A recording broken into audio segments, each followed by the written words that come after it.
Okay, so today we're going to talk through architectural diagrams, and I think it's a really good kind of end to this segment of the Illustrator section. When you come back next Monday, we're going to move into AutoCAD, and you'll learn your beginnings of AutoCAD. My guess is that some of you have familiarity with it already. If you've never opened AutoCAD, that's not a problem. We'll start from the beginning, but we think it's important conceptually at this level for you to experience a little of a drafting application like AutoCAD. So we'll go into that. But we're going to spend a little bit of time today talking more about using brushes, loading brushes, putting arrows on lines, those kinds of things which are directly relevant to architectural diagrams. So the two work hand in hand and play nicely together. So I think it's good. That doesn't mean that we're done with Illustrator for the semester. We're going to go into AutoCAD for a while, and then we're going to bring some AutoCAD drawings back in Illustrator, and I'll show you how to work within Illustrator to make your AutoCAD drawings better. So it's not by any means over, but we're kind of moving through. At the same time, it's kind of scary how far through the semester we already are. We're on 119 today, which means there's been 19 days of class. I think the last day of class, I always forget in the fall semester because it's a little bit shorter than the spring, but it's somewhere around 30, so we're well beyond halfway point, almost to 2/3. So it's just kind of gives you an idea of how quickly things are moving. So let's today talk about architectural diagrams, and kind of I want to go through the overview of what architectural diagrams are and how you use them, and then we'll talk about creating them. So the basic question is, what is a diagram? The purpose of an architectural diagram is to explain a major idea of your design concept. It's to simplify your design into these major decisions so that it's easy to understand, and it's supposed to provide a clear, easy to understand view of the project. And I think the best way of describing a diagram is it's supposed to be a one-liner. It's something very concise. This is what my project's about. And you might have 10 different diagrams that explain 10 different aspects of your project, but it's a real simplification of what's happening in your particular project. So as you're learning to diagram, it's really a lot about practice. It's about how do you clarify your ideas. A lot of sketchbook stuff ends up being in diagrammatic form. Some is more detailed, but a lot of it's in diagrams. So it helps to kind of get used to this process and really learn how to do it because it will help you down the road. It's easiest to work in your sketchbook because it's a quick sort of thing, lots of little practice. If you're stuck diagramming, if you add a little bit of color, or you cut out an image and you draw over the top of it, those usually lead nicely to diagrams. If you use a different medium, you're primarily drawing pencil, you switch to pen. You primarily draw in pen, you switch to pencil, colored pencil, Prismacolor markers, whatever works for you. That's a good way of kind of working through diagrams. So I included a few pictures of sketchbooks. This was one of my sketchbooks in grad school. I think this is particularly relevant because you don't always have your sketchbook with you, so whatever you're drawing on, you just cut it out and tape it in. I have lots and lots of pages like this that were random sketches that got assembled into a sketchbook. This is very diagrammatic, where you've got these little flow lines coming out, and so we'll talk through that as a diagrammatic strategy. Another example of a sketchbook, this is one that I switched to right after. This was the last time I used a big sketchbook, and I switched into these smaller ones that were Japanese folding sketchbooks, so you had a continuous sheet of paper so you could draw longer. I really liked them, and so this is random thoughts, and you can see that they go from page to page to page kind of in a seamless way, which worked really nicely for my ideas. So let's look through some architectural diagram examples and talk about kind of the basic diagrammatic techniques that are often used. The first one is called a figure ground. Anybody heard of a figure ground before? This will not be the last time you hear of a figure ground. If you move on, you'll get to a studio and some professor will say, do a figure ground. And you'll be, what? Oh yeah, I remember back to digital tools we talked about that, right? Figure ground is it's kind of a standard diagrammatic technique. It's basically creating a very strong graphic contrast to accentuate something. It can be called figure ground or it can be called solid and void, same kind of concept. It dates back to 1748, Giambattista Nolli's Plan of Rome, very famous Plan of Rome. What he did is he took the city of Rome and he divided it into either public space or private space. Everything that was private was colored black. Everything that was public was colored white. And you get a very graphic start. This is obviously a zoom in. That's the whole plan of Rome. It doesn't do you any good because you can't see anything specifically. But if we zoom in on a particular section, anybody been to Rome before? No, you have. Good. It's a great city. If you're ever in Europe, go to Rome. I think my wife was reading some article that was trying to name the top 20 cities to visit in your life or something. Number 2 was Rome. So it's awesome. Anyway, go there. Right. This is Spanish Steps right here, just in terms of reference. Piazza del Popolo is up there. But you can see that the primary white areas are the public spaces. But the public spaces include interiors of churches, because those are public. Right? So it's kind of this weird, it's not just a map, it's not just the streets, it's everything that's public is white. So you can see the interiors of certain buildings are white because those are places where you can go and you can access. Things that are black or private, you can't access them. So it's a very graphic, stark contrast that really identifies what is going on in the city of Rome. Right? This technique is still used today for a lot of things. You've probably run across it before. I don't even know what building this is. It's some kind of a museum of some kind. But they have the public spaces that are in white, and they have the private spaces that are in that kind of bluish gray color. This is what you can access. This is what you can't access. It's a very graphic understanding. Right? Generally, you're going to focus on the differences within the design framework, and you're going to try to showcase those in a diagram. So whatever the difference is, it can be done in model as well as in drawing. So I've shown you only drawings before, but you can do these things in model as well. I have a model slide a little bit later on. Sometimes you're going to do some color coding. Right? Something like this is a pretty good example. We have a little bit of a 3D view. Old building, new building, and certain color codes mean certain things, right? And we can kind of read their keys, but you get the idea, right? It's identifying public and private. So here's one that's in model. This is the library competition by Cool House, and this was kind of their diagrammatic model. It's about this massive structure that's a library that contains all these books. Right, and it's an archive, but then within that there are voids that are carved out, and those are the public spaces. So it works really well in model form. Right here, we're cutting out the voids, the public spaces, but it also works really well in diagrammatic form. So if we look at these are all sections, not plans. I'll switch to the plan views in just a second. These are all sections through the building, and we can see where are the spaces that we can access. All right, where are the public spaces? The rest, the black, is the density. That's the stacks. It's the storage of library information. We switch to the plans. Obviously, bigger building, lots more plans. But we can go through each slice and we can see what is public, what is accessible, and what are the stacks. What is that density? Right? The other major technique that's often used in the world of architecture is to use flow lines or arrows or something to diagram something that's happening. And this has a lot to do with movement through a space, light entering a space, sometimes heat entering a space or leaving a space. So it's usually something to do with movement. This is a great diagram. I love this. It's a set of stairs, probably some kind of a theater or something like that. We have the bulk of the people entering the space here on this red line. At this level, a few people peel off and go down, right? But most people continue up, right? We go up the first flight of stairs, some more people peel off and go down, right? So this red line is going from really thick here to a little bit thinner, people peel off a little bit thinner, and each level when they peel off, it gets thinner. So it's a really clear understanding of the traffic that's flowing through the staircase and where people are leaving this particular space. So it's a very clear diagram in that sense. In that one, it doesn't even have an arrow, but it can have an arrow. This is the Floating Roof House by Takaharu and Yui Tezuka in Japan.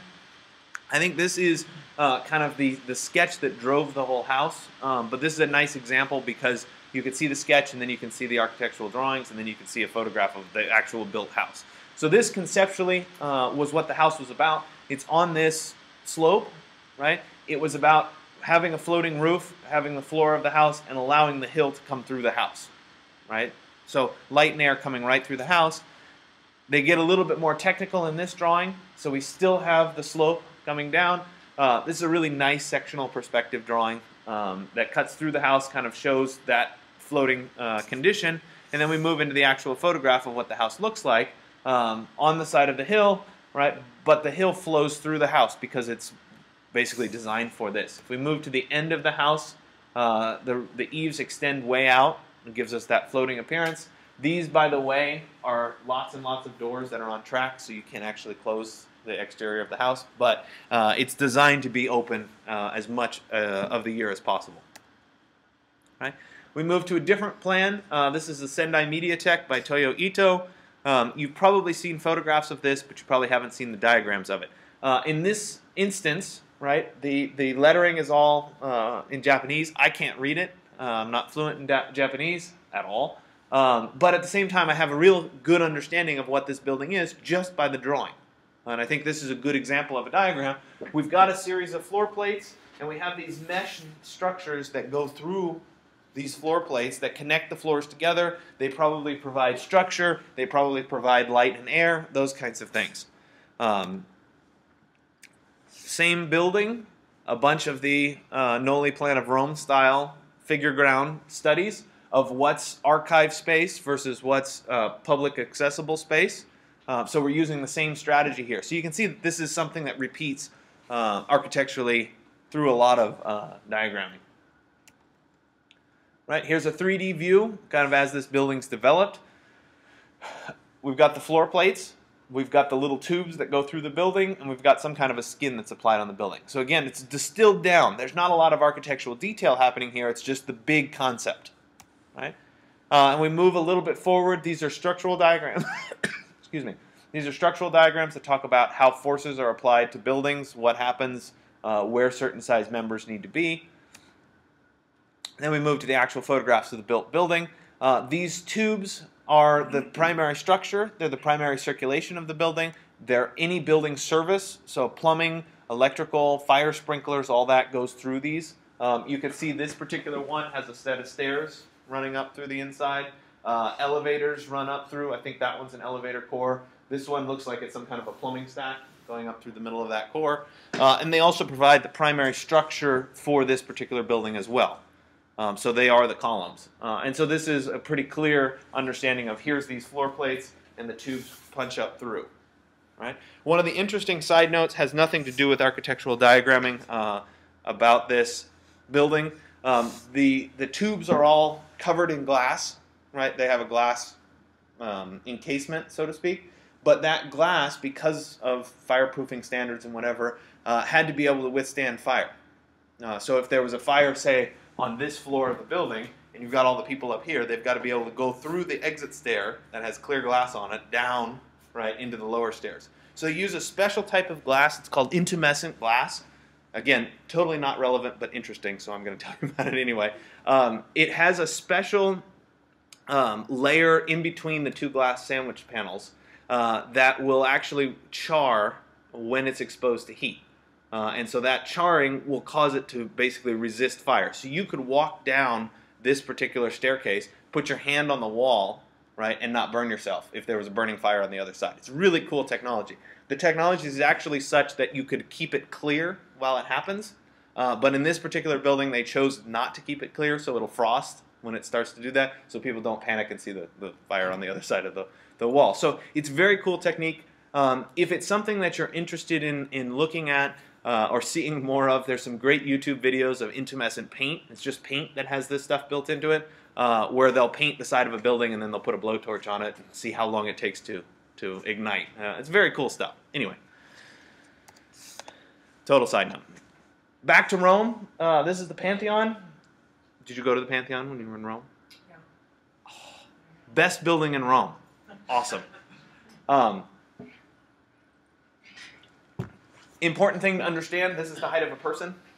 Right? So massive, massive building. Not something that we in the United States really have a good appreciation for, as how big these buildings are. Not something that I could come up here and talk about it all day long and you wouldn't understand, right? It's kind of like this whole courtyard and this building could fit inside this other building, right? It's just kind of weird.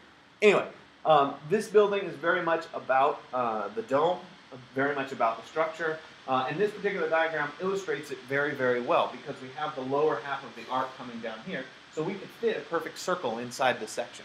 And it has to do a lot with the proportions of the building and kind of how it works.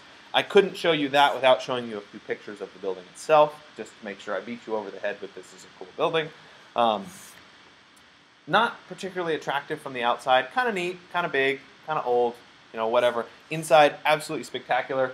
So this gives you a sense of people, right? You can kind of get a sense for how tall this band is, right? But let's jump back a few slides, right? That band that I was talking about is only right here, right? We haven't even gotten to the dome yet. We have this space and then another height there before we even get to the top of the dome. So I'm trying to show you how tall this really is. Very, very cool. Okay, so let's look at some more student diagrams and see how they play in. Not all of these are DVC student diagrams. Some of them are from competitions and the like, but they still are very relevant. So this is a diagram, a little bit larger scale, not of a building, but of a kind of a city and what's happening in a particular city. We've got this island. This is obviously the primary site of this design project. We've got a regional horizon that has to do with this is our area of influence. One set is divided into city influence. One is kind of more regional, global, right? But then we also have a tie between a lot of these points and things that are happening outside. And so I don't know anything about the project, but at the same time when I look at the diagram, I have a sense of here's this one place. They're trying to connect it to the horizons. And so I can understand something about the project just by looking graphically at this particular drawing. Another example here, it's not quite as clear, but I see a lot of kind of how the landscape is working, how contours might be working, topography, that sort of thing. Right? Another example here, within a city, it looks like somewhat related to an airport. We've got a very strong red and a very strong blue.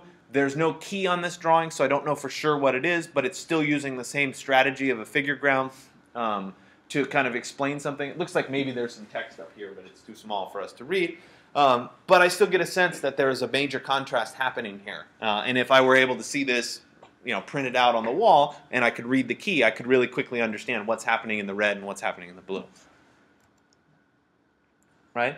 A lot of times you're going to try to use color to accentuate or draw out certain pieces of the design. Another good example here of the various floors, it's probably something to do with public to private, red being the private level, and working our way down into semi-public and then public at the bottom in yellow. Another example here, this was a competition in Rome, I believe. We've got the density of the city shown in red, the Tiber River shown in blue. It's kind of the quote natural side of things, though if you've been in Rome, the Tiber is not exactly the most natural creek. Anyway, so we've got the density of the city contrast here. Same project, different person going through the project. This had to do with certain view corridors off of a main building, a diagram about what that view corridor is. So again, I don't have that much information, but I can interpret an awful lot about what's happening. Sometimes it has to do with thermal systems and how you're going to heat or cool a building. Can be done with arrows, can be done with gradients. This particular one was done with a gradient. But again, obviously this is blown up much larger than it was. This is the kind of thing that can take up about this size piece on a design board. It's just really quick. We understand what's happening. This is stack cooling. Cold air comes in from the bottom. Hot air goes out the top. Right? Sometimes it's about a day-night swing. Right? So you have the sketch that's the day view. You have the sketch that's the night view. Something changes. Right? So it's two sketches combined together. This is not truly diagrammatic, but it's more of a material study of you take one elevation and then you apply materials and you see how does it change. Right? A lot of times that can help show a little bit better. This is a great thing that was done by the Exploratorium a while back. It's called cab spotting. Anybody recognize this?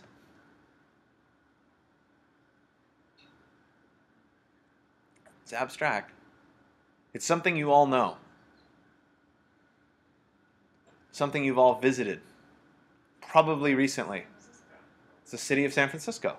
Right? So what this project did is it attached GPS units to cabs in the city of San Francisco, and it charted where the cabs went. And so what it created was a map of San Francisco based on the most frequently used, cab routes. And so if we look at something like this, okay, we've got Bay Bridge here, we've got Market Street, we've got coming down, whatever it is, 80, get all the way down here, ideas? SFO, right? So there's clearly a lot of cab traffic going to SFO, but it's an interesting way of looking at the city of San Francisco. And it's something that changes. They used to have a whole flash thing that would show up in real time. You could set it for a certain amount of time and see when the cabs were moving where, and it was kind of a dynamic. But very much a diagram of San Francisco. Not San Francisco, but something that's happening in San Francisco. This was one that I did as part of my thesis that had to do, based on the same idea, it had to do with flight patterns coming into and out of SFO, kind of how they work. This was SFO before they remodeled Terminal 2. Terminal 2 is now here, so there's a lot more activity. Terminal 2 was dead when I was doing the diagram. And this had to do with where people were standing in line. Every little dot is a person, right? And I wandered around and I made this, it was a hand drawing that got interpreted later on into the computer. So you can see it a little bit closer there. This was the little sky bridge that goes to the little tram, right? So you can see, based on the same idea, what's happening in SFO based on where people are, right? So you get a map of the building, but it's not really the building itself. So these were a few of my other thesis diagrams. You have to create a bunch of these as part of the design process. Sometimes it can be about structural diagrams, right, where you have certain columns. How do they work? Is there a skin that's applied to the particular building?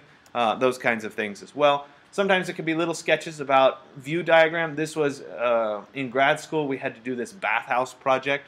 I knew nothing about Japanese baths, but that was our project. We had to learn everything about them. So this had to do with if you were walking into a space and you wanted a private pool, how could you do it without doors, right? So you hide behind these kinks and what's viewable from around the corners so that you can create that privacy, right? Site diagram. This is my site. It's in this context, abstract. This was a fun one. This was going into thesis. Our thesis lead instructor had us take postcards, and we were supposed to write down our thesis process, so draw out our thesis process. And so the first one was this. This was my thesis process, right? It was like, I know where I'm going. I know what I'm doing.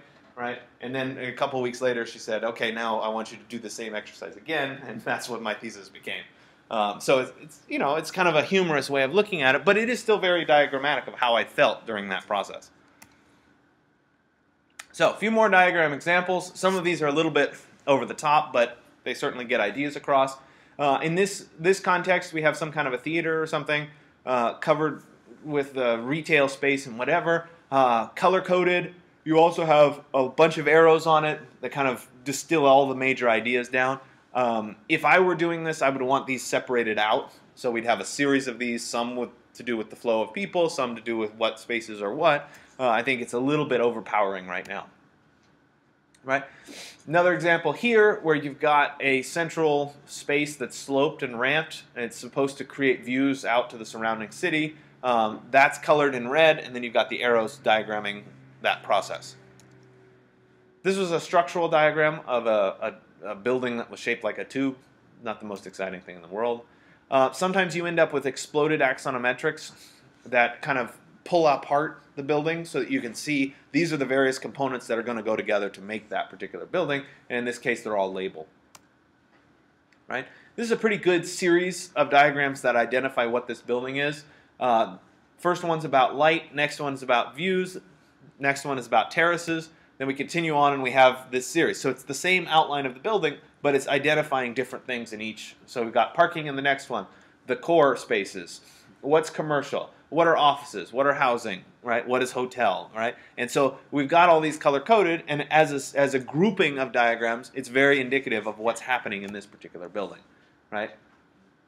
And you can start to put them together. Another example here, right, where you've got jewels in a box. The colored jewels are kind of showcasing that. The box is outside. Obviously a hand sketch, but in the same vein as a diagram. Sometimes they could be structural diagrams, talking about how are we going to structure this particular building, divide it down, and then we end up with the final building, so you can kind of see how that plays together. Sometimes they have a combination of text and graphic pieces. Sometimes it's slight building section. I think this is a very good kind of example of that. It's very much a diagram, but at the same time it shows architectural elements. It shows the relationship of the stage to the surroundings. Sometimes they're very technical, right? Bar graphs, those kinds of things, but that can be relevant as well. Different blocks that have relationships to one another. Here it's a diagram. I think this is of a library, but it has to do with each region is then filled with text that represents what's going on in that region. So it's still kind of the same concept of a diagram, right? Interconnectedness of certain pieces, right? Throughput, what's going to what. You get the idea, right? Sometimes it's a what if, or if this then that. So this is what is typically. Then we move on to what if we change things around. And so the concept still works. It just you have to see the before and the after to see the diagram.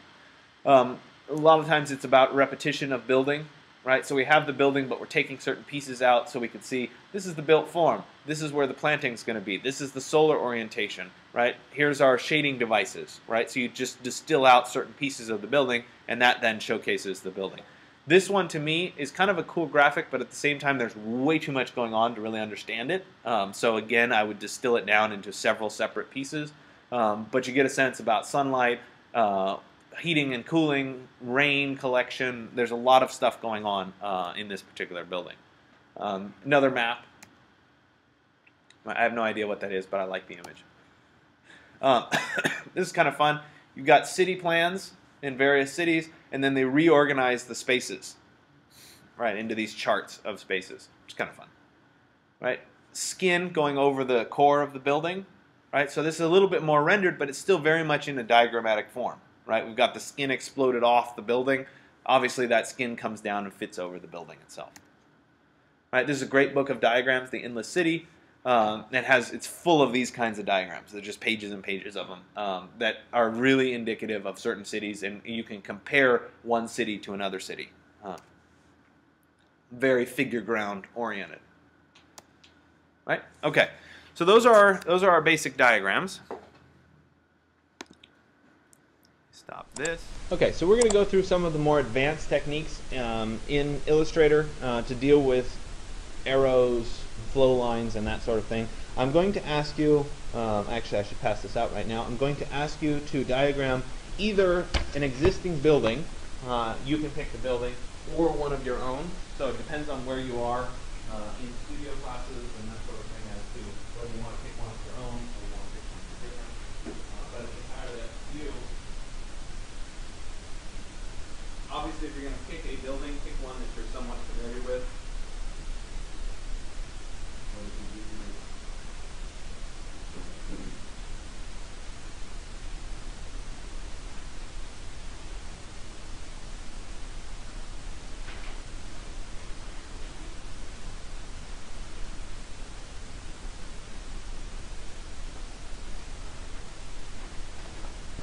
Okay, so we're going to cover a variety of the end Illustrator tutorials. So if I go to Illustrator, we're going to deal with brushes. We already did live paint, but I'll do a live paint again a little bit later.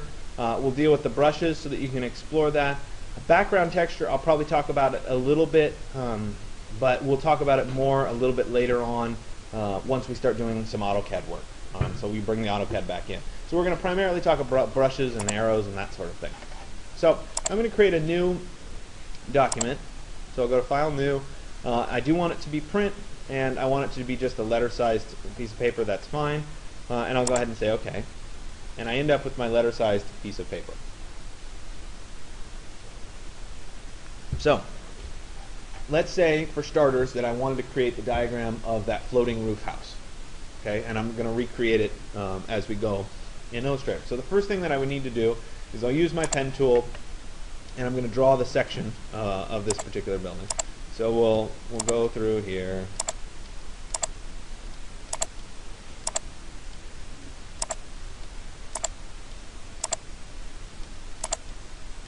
Something like that. Okay. Then we'll come back and I need to draw the actual roof of this particular building. So let me zoom in so I can draw this. And draw something like this. Oops. Something like that. And let me go ahead and connect that across like that. Okay, and then I'll draw the arrow that flows, and I want this to be nice and smooth through that piece of the building. Right, I might need to edit that kink just a little bit. Right, something like that. So these currently have fills, that's why I lost a little bit of this. So let me go ahead and use the black arrow, select all of these, and change them so that they have no fills. So we can see the lines just themselves. Okay. So first thing that I'm going to do is I'm going to work with this large section line, and I'm going to start to adjust the line itself. So I've got several options. First thing is I can come to the stroke, and I want to show the options of the stroke here. And I can adjust the line weight, which you all did when we were doing the topography or the typography section. So I can adjust that to be a little bit thicker, right? I can change, there are a bunch of preset profiles. So if I want it to be thicker and thinner, I can pick from these presets. These are effectively using the shape tools. We also use the shape tool individually here, which was the width tool, so that we could come in and adjust and make certain pieces of the line thicker or thinner. You can do the same thing, or you can use one of these presets. So this looks reasonable. We'll go with it for right now. Right? The other option that I have, though, is I can come up here to brushes. And brushes, we explored a little bit of brushes earlier in the semester, but a lot of brushes are pre-done for us. And you can also do a Google search for Illustrator brushes and find a bunch of them, varying depending on what you're after. So for example, if you wanted Illustrator watercolor brushes, if I can type, right, we can see a bunch of free sets of Adobe Illustrator brushes. Right, we can come in here and there'll be a bunch of different brushes that we can use and load as you kind of scroll through here. Where's the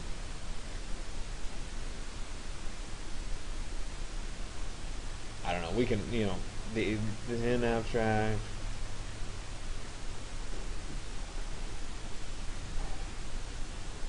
dry erase style, sketchy art line brushes. Let's see those. Right, so we've got a couple different sketchy art lines. We can go ahead and download this. All right, let's go ahead and save it to my flash drive. So let me show in folder. Here it is. I'm just going to copy it. Oh, I didn't even plug my flash drive in. Hold on.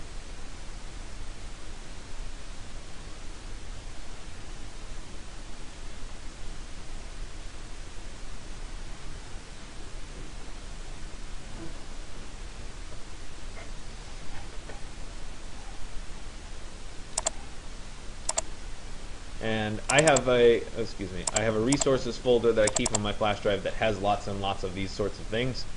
There is something called brushes. This is where I put my Illustrator brushes. So I'll go ahead and paste this in as well. Line brushes there. So let me jump back into Illustrator here, and I can choose to load brushes. So right here in my little shortcut menu, I can come down to Open Brush Library, and there's a bunch of presets, and we'll talk about these in a second.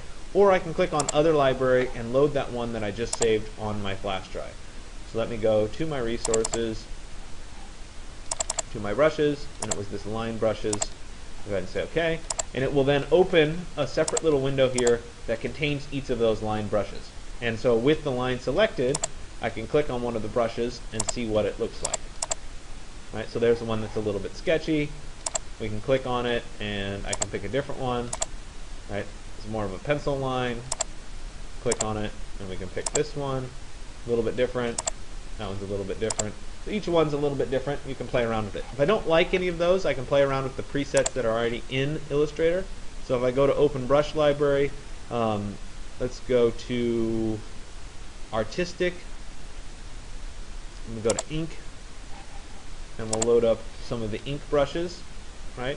And so I could select my line and apply something that was more of a thicker ink line. Now a lot of times you'll have to adjust the size of these a little bit. It'll let me go to 0.5 because it was just too thick when I first applied the brush. But there's a certain style to starting out thick here and having it kind of taper off at the end. Some of these other ones are not quite as good for this particular purpose, so I have one that's just splotches, right? Probably not the most relevant for showing this. But we can continue down. We could try a different one. That one's kind of a grayish tone, right? We can see the brush as it goes through, right? So you can play around with these and experiment with them. We can also load in some more. So let me go to Open Brush Library. And again, there's a bunch of different styles here. We can look at the Bristle Brush Library, for example. And I can pick it, and we can look at what feels right. And a lot of times you have to play around with it to see what works for you. So I'm going to go back maybe to this one. No, I kind of like these. Go back to the ink one. Too thick. To this one maybe, and let's thin it up. So I'll go back to my stroke width, and we'll say thinner. Okay, so I have something like that represents the hillside now. Now I want to concentrate on this line that's going through. So the first thing is let's play around with color. Let's change the color of the line. So I'll click on the stroke color here. I'll double click and I'll pick a different color. And so let's pick a red or something like that. Okay. And so now that is a nice red. Let's look at the line itself. If I go to the stroke options, right? Remember I have to show my options to see all of this. Down here in the lower section, I have some other options that can be very useful. First thing here is I can change it to be a dashed line if I wanted to. So it's dashed now. I can also control the distance of each dash. So if I wanted it to be finer, I could say 1 point, right? And I get a finer line that's a bunch of dots. Okay. Notice that my weight is 1 point and my dash is 1 point, and that gives me a series of square dots. Right? If I change this to be 2 points, I'll get longer than they are tall. Right? If I change this to say 4 points, oops, hold on a second. So 2 points makes them a little bit longer. If I change it to 4 points, I get a little bit longer. Okay? The other thing is right now, because I only have the dash at 4 points, it's assuming that I want the dash to be 4 points and the gap to be 4 points. But I can change by typing in a gap of, say, 1 point, and I'll have the same length of the little dash, but it'll be much closer together. So I have a lot of flexibility in terms of how I want this to look. Okay?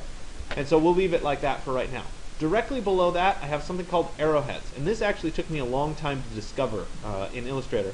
But we've got the front, or the start arrowhead and the end arrowhead. And what I can do, let's go over here to the arrowhead, is I can click on my line, and this is going to be at the end because of how I drew the line. And I can pick from a list of different arrowheads. So I could, for example, put that kind of an arrow on the end. Right? One of the great architectural ones is just a simple arrow, something like that. Okay? But it's definitely worth looking through. Right? We've got ends. If we wanted to put a circle, a dot, saying this is a lot like dimensioning, so to speak. We've got a lot of flexibility here in terms of what we want to show. There's also some really corny ones that you can put on, but they exist, and at least I should show them to you.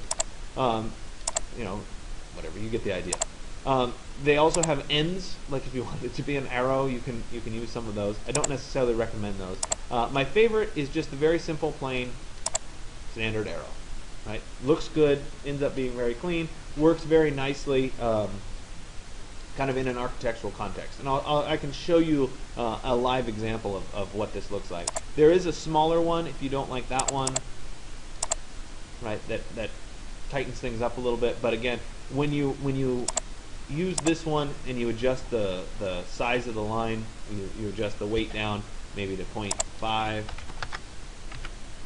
Gets a little bit smaller, a little daintier, nice. But in this case, we want it to be we want it to live nicely. So let's go at like 1.25 maybe, so it's a little bit thicker. Right? I'm going to turn back off the dashed line so it's a continuous line, and we'll zoom out so we can see that yes, there's my flow line that's going through. Maybe it needs to be a little bit thicker because this is again very much about this line. So I don't know, let's jump up to 3 or maybe 4 points, something like that. So we're really identifying that.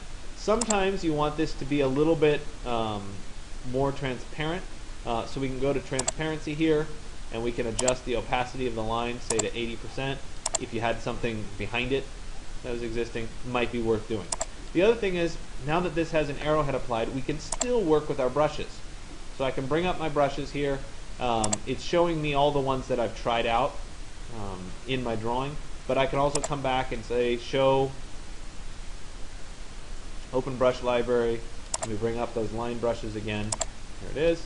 And I can pick this line and I can apply one of the lines on it. And so let's see here. Let's take, this is a bad example because they didn't apply the color correctly to it. Let me use one of the artistic ones here.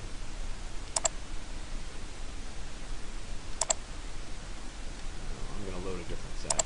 Hold on, bear with me.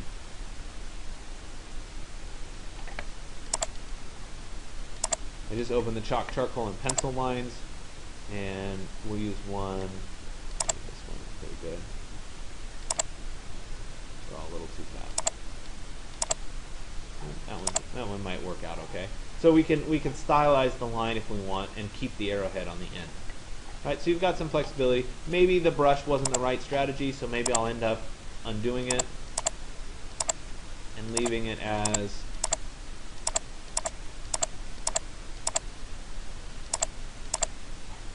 just the basic arrow. Right? It's really very much about you have to decide what's right for you. Maybe the right strategy is to use the width tool and just fatten up one end of it. And let me zoom in and shrink down this end a little bit more.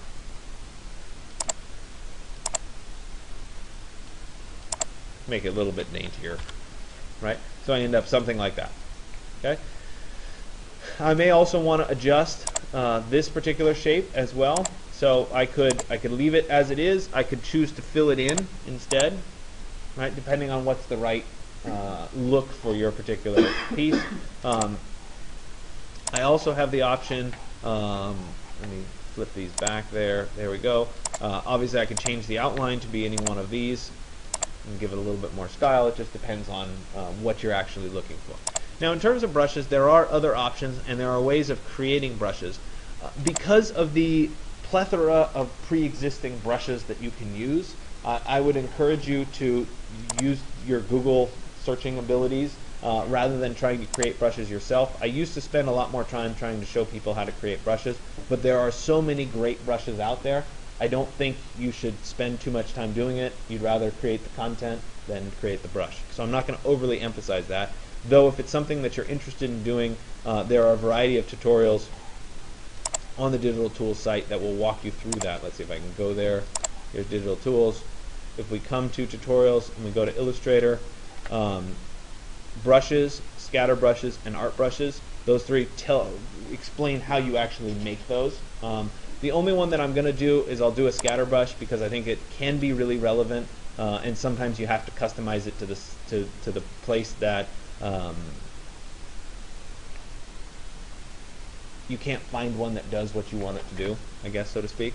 So let's say I wanted to create a plan view. Let me go ahead and create a new layer. I'll turn this off. I'll create another new layer, and I'm going to work on layer 2 here. And I want to show somebody who walks through a particular space. So I'm going to create a path here, something like that. And I want to show that this, instead of being a line, is a bunch of little footsteps or something like that. Okay. So what I'll do is I'll create the footsteps first. So let me zoom in, and let me create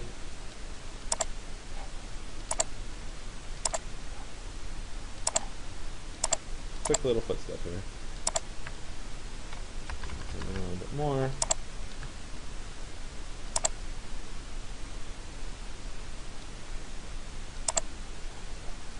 Let's flip the color there.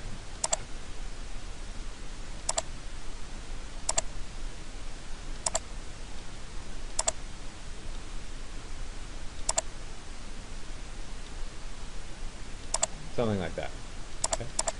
Let me group those two together, and then I'm going to copy it, Control-C, and then paste it, Control-V, and I'm going to reflect it so that they're opposite each other. I'm going to go into Object, Transform, Reflect. I'm going to reflect vertically, so they give you this little cue that shows you how to reflect. I'll go ahead and say OK. Now I have two versions of this, and we'll put them together so that they look like two steps, something like that. Maybe they need to adjust ever so slightly. Let me go to Transform, kick them out slightly.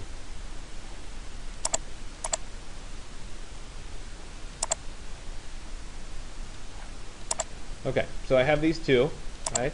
I'm going to select those two, and I'm going to open my brushes here, make it a little bit bigger, and I'm going to drag these two on top of my brushes palette. And when I do that, it's going to say, do you want to create a scatter brush, an art brush, or a pattern brush? We're going to pick scatter brush for right now, and I'll go ahead and say OK. And again, remember, this is all written out in a tutorial, so if you get a little bit lost, right? And I'm going to call this footsteps. And I want my size to be fixed, right? I want my spacing, yeah, we'll leave that as fixed for right now. My scatter can be fixed, and my rotation, we'll leave it fixed, right? And we'll go ahead, remember I can edit this down the road, and I'll say OK. And it gives me that little icon, the footsteps, okay? So now if I zoom out, and I go to my line, and I pick on my line here, and I click on my footsteps brush, I change from being footsteps, right? They follow along my path. Now it didn't follow my path correctly, so let's see here. I want that to be set.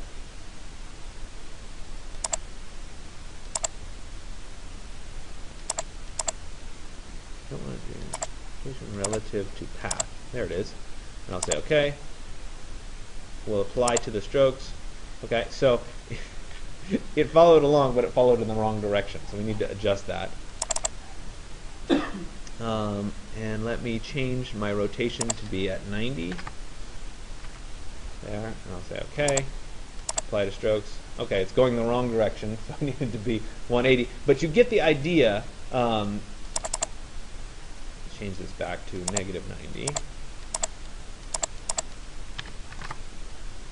Okay, strokes. Now it's going this way. So I was able to create relatively easily a set of footprint patterns that go along that length of the path. And the nice thing about this is if I don't like the path, or I change the path, and I change the the end of the path, and I put it over here, the footsteps will follow, right along with however that path changes.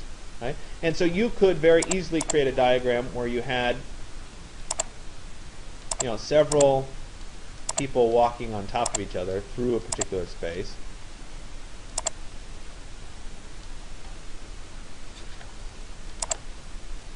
Or apply footsteps. And you could end up with the same kind of density that I drew by hand in that diagram through a certain section.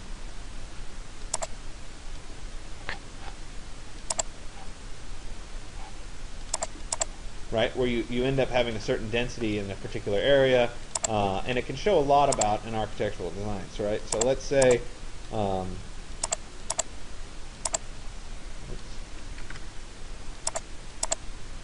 right, we're starting kind of dense here, we're ending kind of spread out. If I kept drawing over the top of this,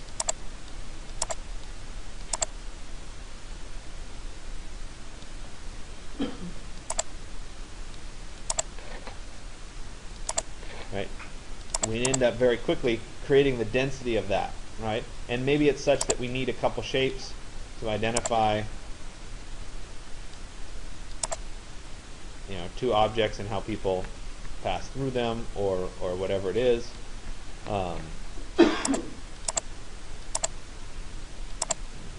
Closer there.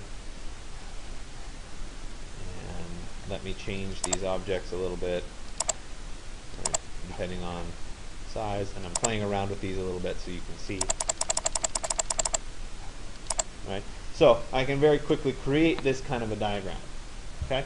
The other thing that is useful that I actually discovered 3 days ago, see, I'm still learning things in Illustrator as well, is sometimes you have a particular curve, something like this, and you want to distort it, right? So let's say that I wanted this to be like a zigzag pattern instead of just being a circle, right? Up here under Effect, we have a variety of distort and transform effects. This zigzag one is very cool, right?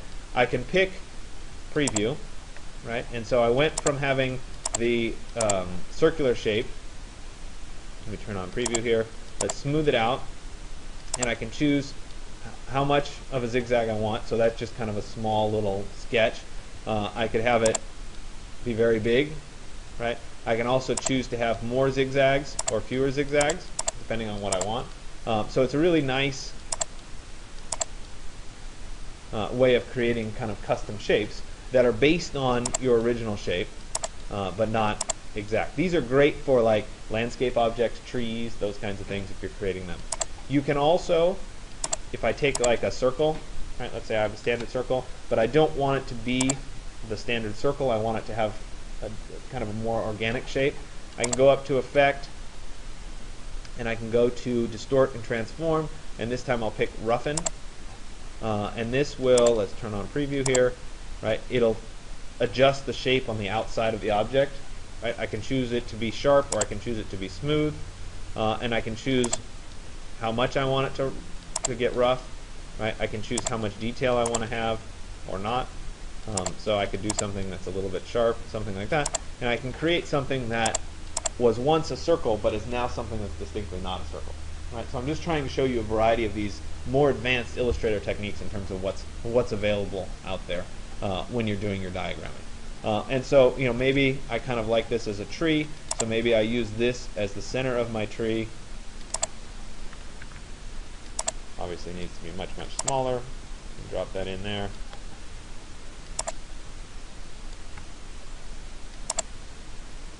Something like that. Let me copy this and paste it, and we'll drop this one there. This, let's change that to be more like this. And you can see kind of what I'm doing in terms of trying to create this. So let's see here. Let's make this a little bit larger.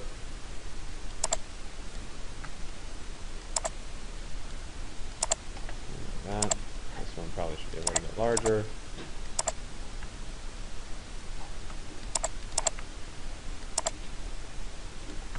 Like that. Alright, these footsteps probably should be a little bit more ghosted. So let me come back to my transparency here. We'll lighten those up a little bit so we see a little bit more overlap in the density. They're also a little bit big, so let's see if I can't adjust my stroke here down. We'll go to maybe 0.5, make those footsteps a little bit smaller, right? And then I can continue drawing more and more of these through this particular segment. Then we can go back and apply brush again. Obviously I have to adjust the size here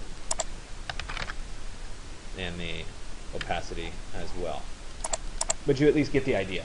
So Illustrator is very, very good for these kinds of diagrams. Sometimes you would layer diagrams on top of each other. So I might have something like this, but at the same time I might have, there's a view that goes off in a different direction. So let me do an arrow that goes out this way. Between those two trees. We'll switch this to have a little bit more line weight. Like that. Let's give it an arrow at the end.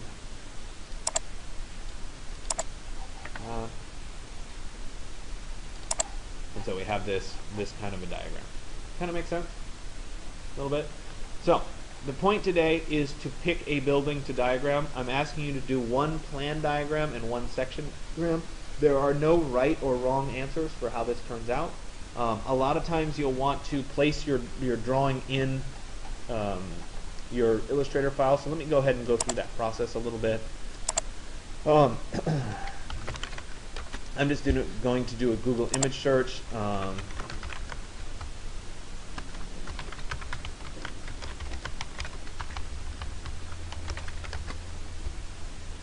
right? I'm trying to pick something that's obvious, right? I could take a Pantheon floor plan or something like that.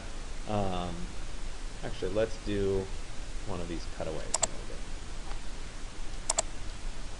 Right, so there it is. Let me go ahead and save this image. Save image as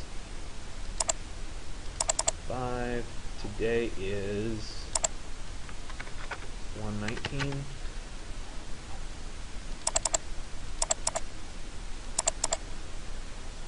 Click save. Let me get a new Illustrator document. Okay, and then I'm going to go to File and then Place, and I'll pick, just like in InDesign when you do File Place, Illustrator does the same thing. I'll pick my Pantheon image that I just downloaded. There it is. We can do some basic scaling on this. Like this. And then we'll say, let's do a couple diagrams here. So a lot of times you'll want this to get a little bit lighter. So I can very easily go into my opacity settings and drop this. Oops, let me select it, sorry. Drop this much lighter while I'm drawing on top of it. The other thing is on layers, a lot of times you'll want to draw on a different layer than the layer that this image is on. And you can lock the layer that the image is on such that you can't accidentally select it, which is really useful. Okay, so I have this, and I'm going to work on top of it. We're going to diagram, sunlight coming into space. So I'll do a line that comes down through that. I want my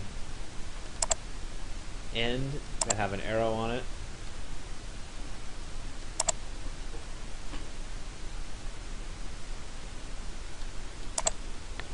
Something like that. We're going to jump up in line weight here. We'll change the color.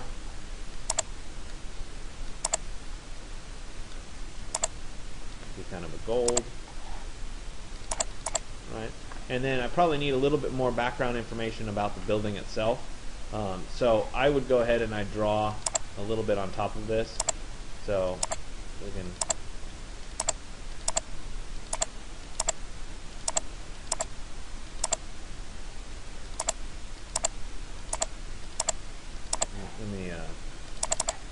change this to black. We're going to change it to fill. We're going to change that to nothing.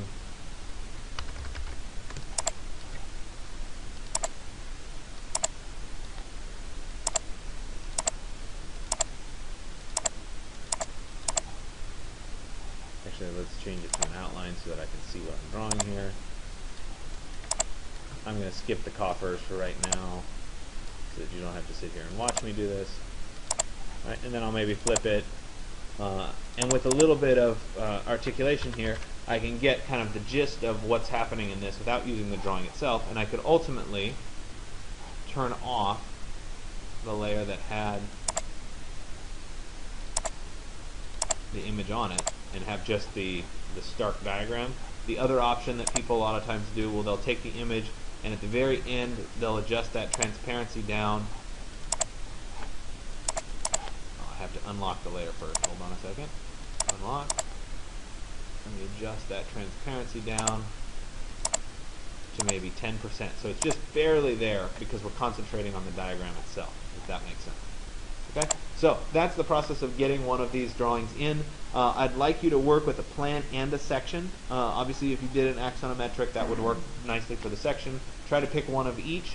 It doesn't have to be the same building, but I want you to have this practice of drawing the arrows. Maybe do a Noli plan style, a figure ground, dark, light, contrast, something like that. Okay, make sense?